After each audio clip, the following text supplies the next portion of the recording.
नमस्कार विद्यार्थी मित्रांनो, भारतीय रिझर्व्ह बँकमध्ये ज्युनियर इंजिनियर या पदासाठी नवीन जाहिरात प्रसिद्ध करण्यात आलेली आहे. आता बघा या व्हिडिओमध्ये आपण या जाहिराती संबंधित सर्व काही माहिती बघणार आहोत, की यासाठी अभ्यासक्रम काय लागणार आहे, निवड प्रक्रिया कशाप्रकारे होणार आहे. संपूर्ण माहिती मी तुम्हाला आजच्या व्हिडिओमध्ये देणार आहे, म्हणून तुम्ही व्हिडिओला शेवटपर्यंत नक्की बघा. आणि आपल्या चॅनलवरती पहिल्यांदा आले असाल तर चॅनलला सबस्क्राईब करायला विसरू नका, जेणेकरून अशाच नवीन भरतीच्या अपडेटबद्दल तुम्हाला माहिती मिळत राहील. तर चला आपण व्हिडिओला सुरुवात करूया. तर बघा तुम्ही इथं बघू शकता की भारतीय रिझर्व्ह बँकमध्ये सिव्हिल आणि इलेक्ट्रिकल या ब्रांचसाठी जर बघितलं तर नवीन सुवर्ण संधी जी आहे निघालेली आहे. म्हणजेच की बघा ज्युनियर इंजिनियर या पदासाठी भरती करण्यात येणार आहे. आता बघा संपूर्ण जी माहिती आहे आपण बघूया. सर्वप्रथम बघा तुम्हाला इम्पॉर्टंट डेटबद्दल माहिती इथं देण्यात आलेली आहे, जे की बघा 16 एप्रिलपासून अर्जाला सुरुवात झालेली आहे.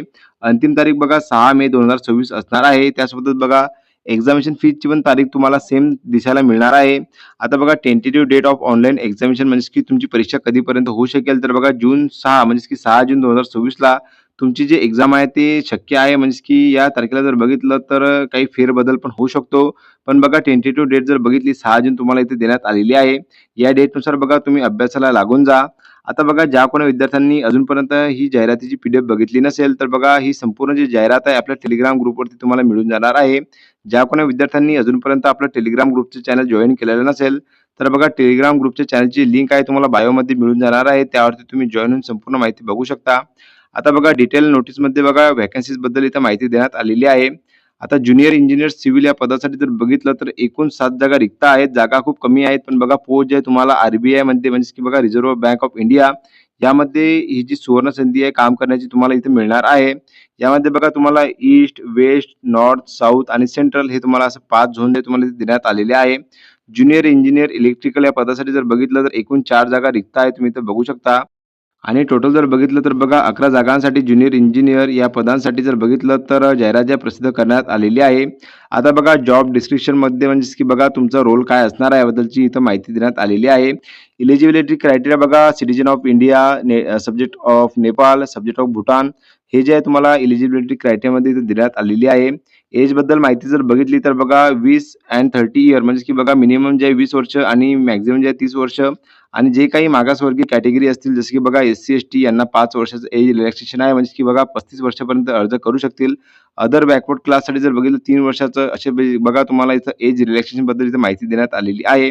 एज्युकेशनल क्वालिफिकेशन बद्दल जर माहिती बघितली तर बघा ज्युनियर इंजिनियर सिव्हिल या पदासाठी जर बघा डिप्लोमा इन सिव्हिल इंजिनिअरिंग जे की बघा मिनिमम 65% आणि 55% जर बघितलं तर एस-सी, एस-टी, पी-डब्ल्यू-डी कॅन्डिडेटसाठी जे आहे तुम्ही इथं बघण्यात आलेला आहे क्रायटेरिया इथे देण्यात आलेला आहे.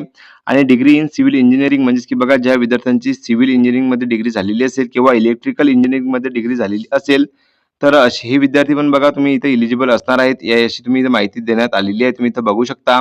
आता बघा मिनिमम जर बघितलं डिग्रीसाठी तर 55% आणि जे काही एस-सी, एस-टी, पी-डब्ल्यू-डी कॅन्डिडेट असतील 45% जे आहे पास असणे अनिवार्य आहे. दोघांसाठी बघा तुम्हाला इथं सेम क्रायटेरिया इथे देण्यात आलेला आहे, तुम्ही इथं बघू शकता. त्याच खाली जर आलो तर बघा अनुभवाची पण माहिती इथं बघण्यात आलेली आहे, जे की बघा तुम्ही इथं बघू शकता की एक्सपिरियन्स बद्दल इथं माहिती देण्यात आलेली आहे. जे काही डिप्लोमा होल्डर असतील तर बघा अशा विद्यार्थ्यांसाठी 2 इयर एक्सपिरियन्स इथं मागण्यात आलेला आहे. आणि जे काही डिग्री होल्डर असतील तर बघा अशा विद्यार्थ्यांसाठी जर बघितलं तर 1 वर्षाचा अनुभव इथं मागण्यात आलेला आहे. आणि पी-एस-सी सेक्टरमध्ये जर का तुम्ही ग्रॅज्युएट अप्रेंटिसशिप ट्रेनिंग केलेली असेल तर बघा हे विद्यार्थी पण यासाठी एलिजिबल असतील अशी ती माहिती यामध्ये देण्यात आलेली आहे. आता बघा स्कीम ऑफ सिलेक्शन जे की बघा English language, engineering discipline paper 1, engineering discipline paper 2 आणि जनरल इंटेलिजन्स अँड रिझनिंग जे की बघा टोटल जर बघितलं तर नंबर ऑफ क्वेश्चन 180 आहेत आणि नंबर ऑफ मॅक्सिमम मार्क जर बघितलं 300 असणार आहेत. टोटल टाइम बघा तुम्हाला इथे सेक्शन वाईज बघायला मिळणार आहे. 150 मिनिटचा जो टाइम आहे तुम्हाला इथे देण्यात येणार आहे एक्झामसाठी. आता बघा यामध्ये जर बघितलं पेपर 1 असणार आहे, जो की बघा तुम्हाला टेक्निकलमध्ये असणार आहे. आणि दुसरी जर बघितली टेस्ट तर बघा लँग्वेज प्रोफिशियन्सी टेस्ट तुम्हाला इथं घेण्यात येणार आहे. म्हणजे की बघा ज्या राज्यातून तुम्ही अर्ज करणार आहेत तर त्या राज्याची तुमची जी लोकल लँग्वेजची जी टेस्ट आहे तुमची घेतल्या जाणार आहे. आता बघा एक्झामिनेशन सेंटर जे आहे तुम्हाला इथं बघायला मिळणार आहे तुमच्या राज्यानुसार. आता यामध्ये जर बघितलं वेतन श्रेणी तर बघा तुम्हाला बेसिक पे जे तुम्हाला 70,700 एवढी तुम्हाला बेसिक सॅलरी जी आहे तुम्हाला प्रत्येक महिन्याला दिल्या जाणार आहे. त्यानंतर जर बघितलं खाली तर बघा संपूर्ण जी माहिती आहे यामध्ये देण्यात आलेली आहे. तुम्ही इथे बघून घेसाल आणि बघा अर्जाला जर बघितलं तर सुरुवात झालेली आहे. ज्या कोणी विद्यार्थ्यांनी अर्ज करायला सुरुवात केलेली नसेल तर बघा अर्ज करून घ्या आणि ज्या कोणी विद्यार्थ्यांचं सिव्हिल, इलेक्ट्रिकल आणि इलेक्ट्रॉनिकमध्ये जर का एज्युकेशन झालेलं असेल तर अशा विद्यार्थ्यांनी नक्कीच यासाठी अप्लाय करावं. त्याच खाली आलो तर बघा तुम्हाला indicative syllabus for junior engineer civil आणि सिव्हिल इलेक्ट्रिकल या दोन्ही पदांचं जर बघितलं तर या पीडीएफमध्ये सविस्तर तुम्हाला सिलेबस बद्दलची पण माहिती तुम्हाला इथे बघायला मिळणार आहे. ते तुम्ही बघून घेसाल किंवा बघा आपल्या टेलिग्राम ग्रुपवरती मी तुम्हाला देणार आहे त्यावरती तुम्ही बघून घेसाल.